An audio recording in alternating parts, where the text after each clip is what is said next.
Carnet de santé, une émission de Radio Mucodec présentée par Sainte-Victoire.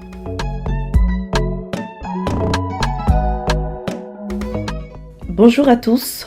L'épilepsie fait encore peur. Elle est mal comprise, souvent stigmatisée, parfois rejetée. Pourtant, c'est une maladie neurologique comme les autres. Chaque année, nous consacrons le début du mois de février à la lutte contre l'épilepsie afin d'ouvrir un espace d'information et de sensibilisation. Pour mieux comprendre la maladie, savoir reconnaître une crise, adopter les bons gestes et changer le regard sur les personnes qui en souffrent, nous recevons aujourd'hui le professeur Josué Diatewa, neurologue au CHU de Brazzaville. Mesdames et messieurs, bienvenue dans Carnet de santé. Carnet de santé. Bienvenue docteur. Bonjour professeur. Bonjour madame. Une fois de plus, nous sommes ravis de vous recevoir dans l'émission Carnet de santé et nous espérons passer une bonne heure avec vous à parler de l'épilepsie. Pour commencer, déjà, professeur, on veut d'abord savoir c'est quoi l'épilepsie et en quoi se distingue-t-elle d'une crise convulsive. Alors merci beaucoup pour l'invitation et la participation à cette journée. Vous écoutez Carnet de santé avec Sainte-Victoire sur Radio Mucodec. L'épilepsie, c'est une maladie du cerveau qui se caractérise par la faculté à ce que les crises se répètent. Alors que la crise isolée, c'est un événement qui est transitoire où une personne va faire une crise, mais il n'est pas forcément obligé de le refaire.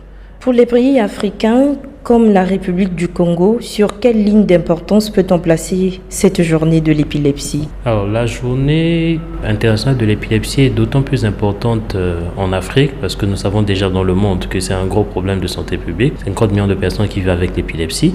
Mais chez nous en Afrique, on note une particularité, c'est que plus de la moitié des patients n'ont pas accès au traitement, font l'objet de retards de prise en charge ou parfois d'inégalité d'accès aussi bien au diagnostic qu'au traitement. Ce qui fait que nous avons beaucoup de patients atteints d'épilepsie, en particulier les enfants, avec une fréquence qui est assez importante d'environ 54%, mais aussi les adultes avec une fréquence d'environ 15%. C'est une fréquence qui a tendance à augmenter en fonction des différentes causes qui peuvent être liées à ces épilepsies. Si on veut comprendre la crise d'épilepsie, à partir de quand peut-on dire qu'une personne est épileptique ? Une seule crise suffit-elle ? Alors, de façon générale, on va dire qu'une personne est considérée épileptique dès le moment où elle a fait au moins 2 crises spontanées, donc non provoquées, qui sont espacées d'au moins 24 heures. C'est-à-dire entre la première et la deuxième crise, il faut qu'il y ait minimum 24 heures pour dire que la personne est épileptique.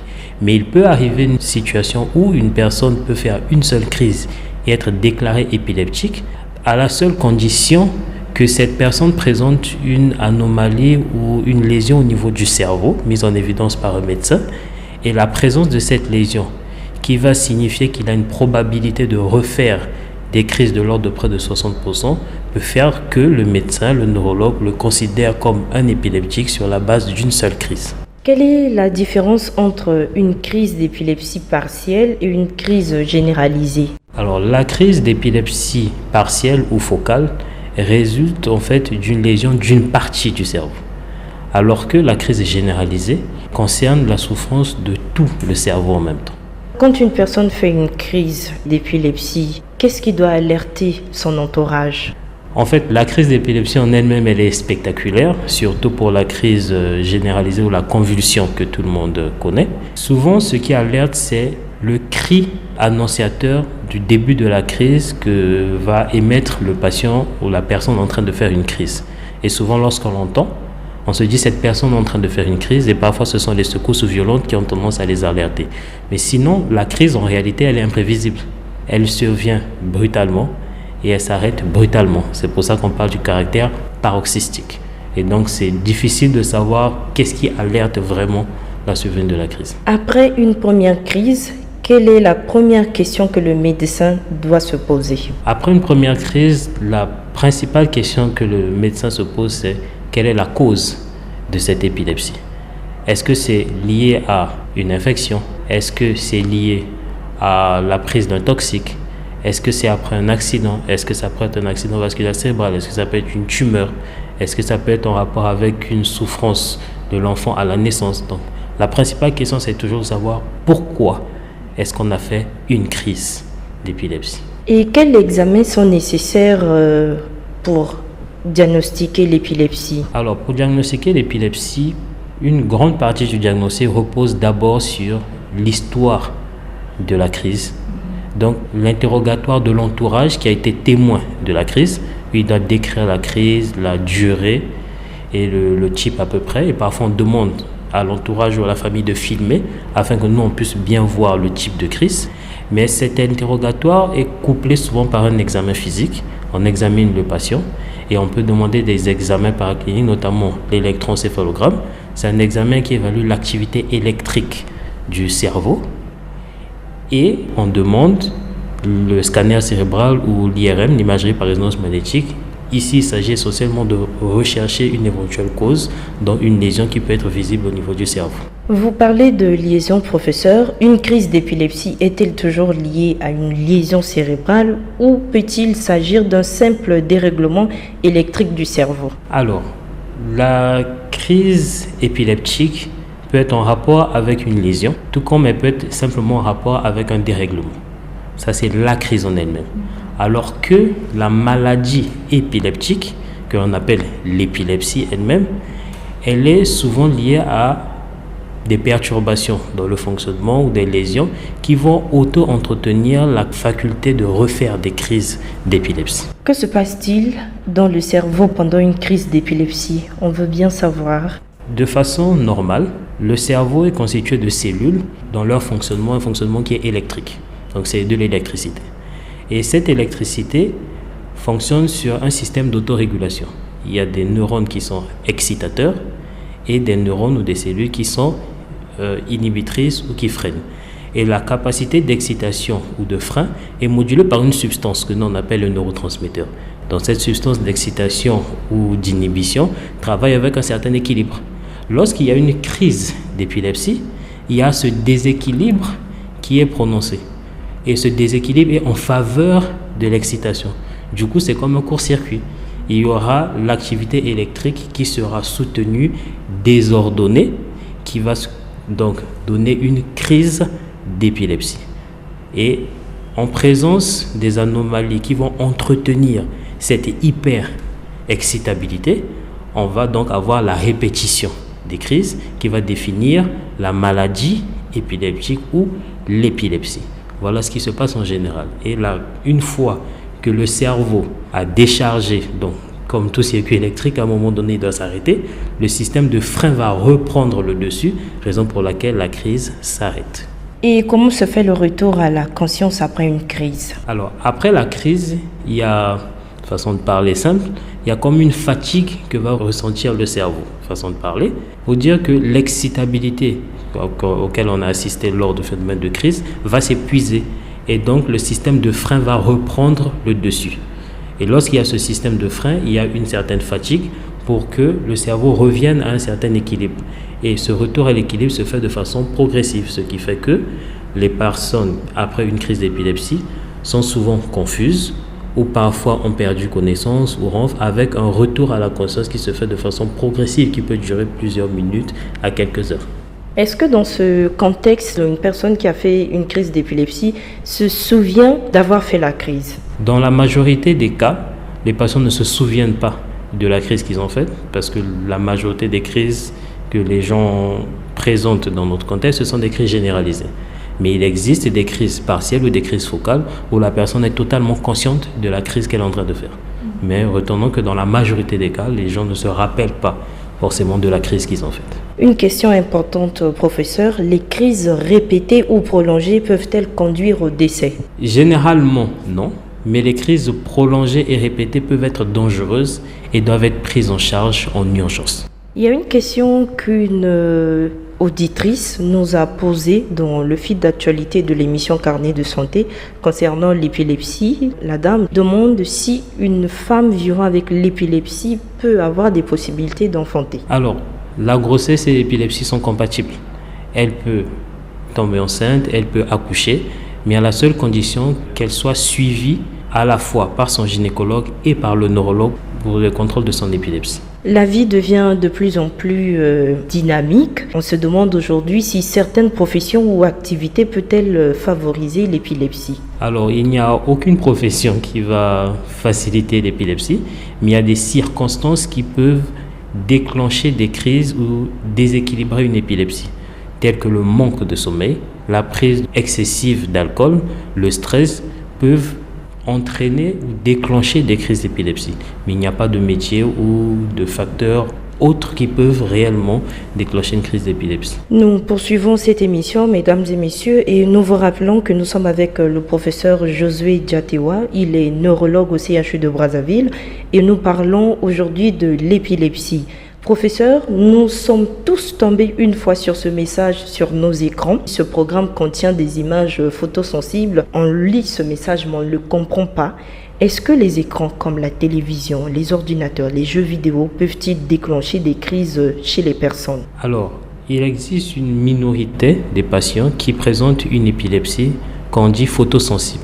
C'est-à-dire que ce sont les flashs lumineux intempestifs ou répétitifs qui peuvent déclencher la survenue des crises d'épilepsie. C'est dans ce contexte que vous voyez les images télévisées qui disent attention aux patients épileptiques à cause des flashs qui peuvent apparaître. Vivre avec l'épilepsie, c'est un parcours de combattant pour les patients. Quel est donc le mode de vie que doit respecter une personne vivant avec l'épilepsie?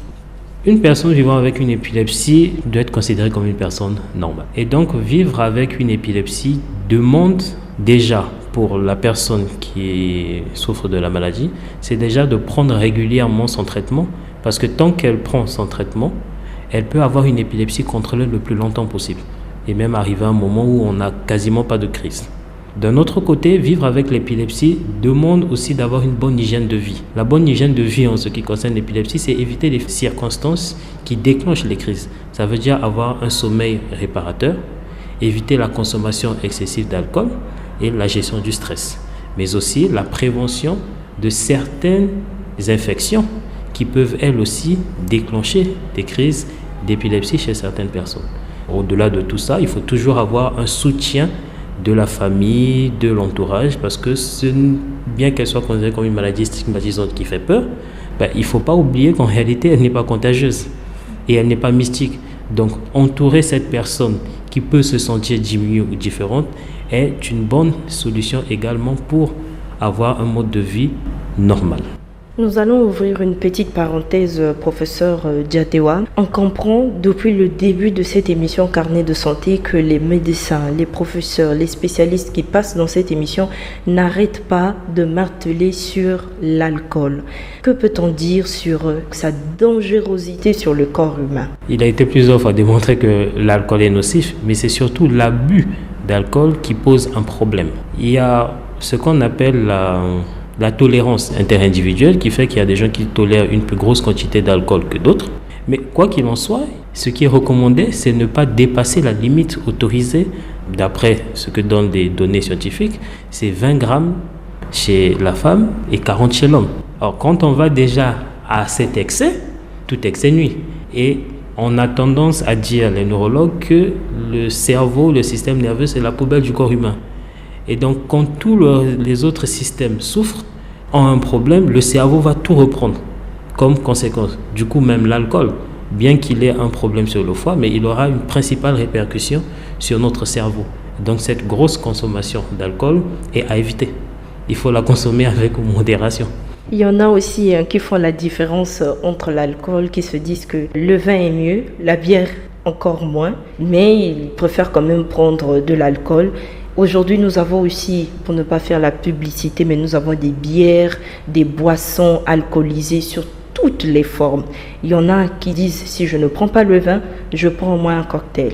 Mais est-ce que ça a toujours le même niveau de dangerosité? Tout ce qu'il faut retenir, c'est que l'excès d'alcool nuit à votre corps, quelle que soit sa forme. Merci beaucoup, professeur. Nous continuons donc notre thème sur l'épilepsie. Est-ce qu'il y a des activités qui sont déconseillées aux personnes qui souffrent de l'épilepsie? Oui, il y a des activités qu'il faut faire avec modération, notamment les plongées sous-marines sans assistance. juste parce que les gens sont en apnée et une personne peut faire la crise sous l'eau, manquer d'oxygène et faire la crise et décéder. Donc c'est juste déconseillé de faire une plongée sans assistance. Les travaux en hauteur chez les personnes épileptiques aussi sont à déconseiller et la conduite non assistée. Surtout lorsque les crises ne sont pas contrôlées, il est déconseillé aux gens de conduire. Y a-t-il une différence entre faire la crise chez l'enfant, chez l'adulte et chez la femme enceinte? En fait, les crises sont les mêmes et elles peuvent survenir quel que soit le terrain, que ce soit chez l'adulte, chez l'enfant ou chez la femme enceinte. Qu'elles soient généralisées ou partielles ou focales, c'est-à-dire intéresser tout le corps ou une partie du corps, la crise restera la crise. Et quelles préoccupations pour la femme enceinte vivant avec l'épilepsie? Alors, la principale préoccupation chez la femme enceinte vivant avec une épilepsie va résider essentiellement dans le suivi de cette grossesse. Une femme qui a l'épilepsie et enceinte soit suivie, autant son accouchement doit être suivi, de même que ses consultations prénatales. Parce que les conditions d'accouchement, les infections néonatales, peuvent être l'une des causes de la survenue de l'épilepsie chez l'enfant. Raison pour laquelle tout ce qui est attrait à la femme enceinte avec une épilepsie doit nécessiter un suivi du début à la fin de l'accouchement. Nous allons parler de la stigmatisation. Chez nous, l'épilepsie s'appelle encore maladie Andeke ou encore maladie Nzeta chez certains. Cette maladie est encore entourée de beaucoup de préjugés, de beaucoup de stigmatisation. Comment y faire face? On le considère comme la maladie dangereuse de la sorcellerie ou une maladie mystique. Alors, c'est vrai que la stigmatisation, en fait, ça veut juste dire la peur, le rejet, la mise à l'écart. Et cette peur, elle est souvent liée au caractère spectaculaire de la crise, comme la crise généralisée qu'on voit, d'où les appellations de Njeta, maladie Andeke.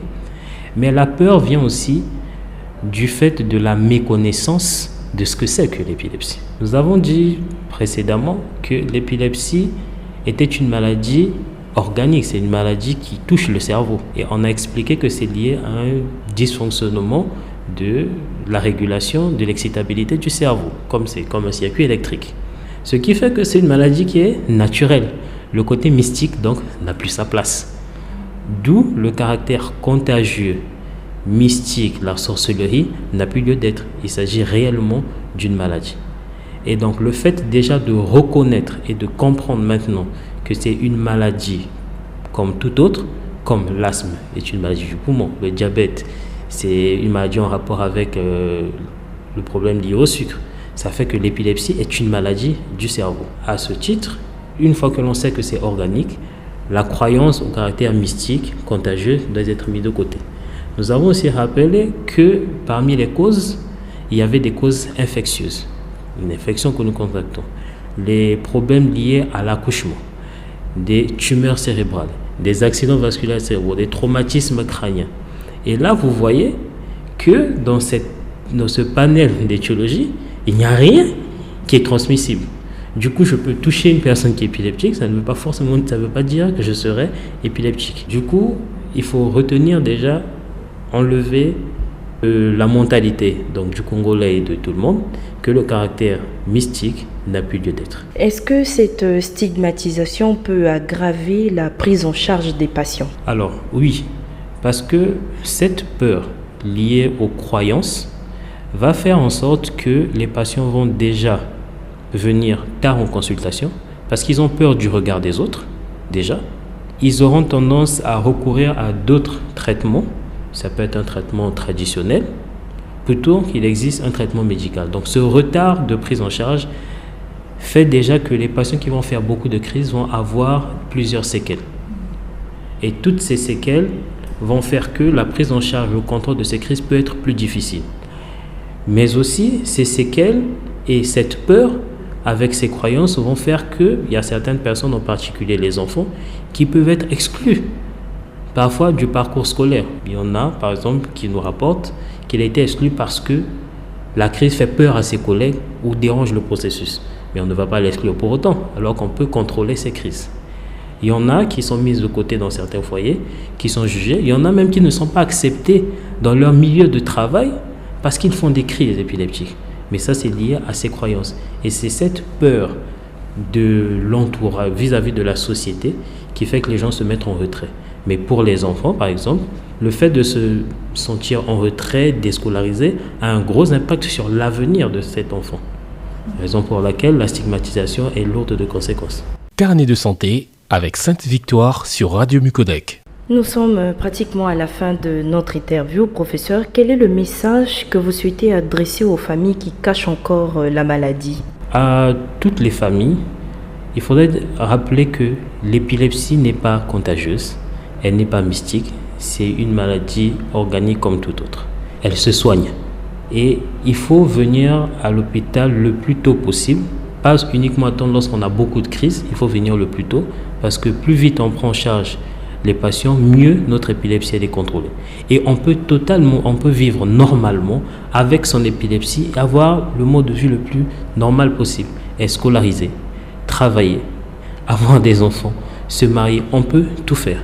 Et donc ne pas avoir honte, il faudrait venir, ne pas cacher cette situation parce qu'il ne faut plus la voir comme une maladie honteuse, mais comme une maladie, on va dire, curable. Professeur, comment se fait la prise en charge ici à Brazzaville, vu que nous sommes actuellement au CHU, vous êtes neurologue, vous avez certainement des patients qui vivent avec l'épilepsie. Comment se fait cette prise en charge? Et pour les personnes qui vont vous écouter à la radio, qu'est-ce que vous conseillez à ces personnes de faire en premier? Où venir? Qui consulter? Alors, déjà, dans le parcours de prise en charge, lorsqu'on a des patients qui font des crises d'épilepsie à répétition, ils peuvent commencer par ce qu'on appelle notre premier relais, c'est le médecin généraliste. Le médecin généraliste sait reconnaître une épilepsie, une crise d'épilepsie. Il peut initier un premier traitement, mais par la suite, ces patients, les médecins vont les référer auprès d'un spécialiste pour réajuster la prise en charge et aller jusqu'à la recherche de la cause. Mais d'un autre côté, il existe aussi ce qu'on appelle la consultation d'épileptologie qui est directe, qui se fait vers le spécialiste. Il y a une consultation d'épileptologie qui se fait au CHU, mais les différents spécialistes, donc neurologues, dans les différentes structures, même privées, font des consultations d'épileptologie. Souvent avec les patients que vous recevez chez vous, on le sait très bien, dans notre pays, nous avons un problème avec la prise en charge au niveau de la santé. Les patients ont du mal à payer leurs médicaments, à payer 2 fois certains examens. Comment vous accompagnez ces patients, docteur? Est-ce que vous avez des programmes spécifiques vu que nous sommes aussi au mois de l'épilepsie? Alors, l'accompagnement est en train d'être mis en place. Déjà, il faudrait savoir qu'il y a le programme de santé mentale qui intègre dans son panel d'activités la prise en charge de l'épilepsie.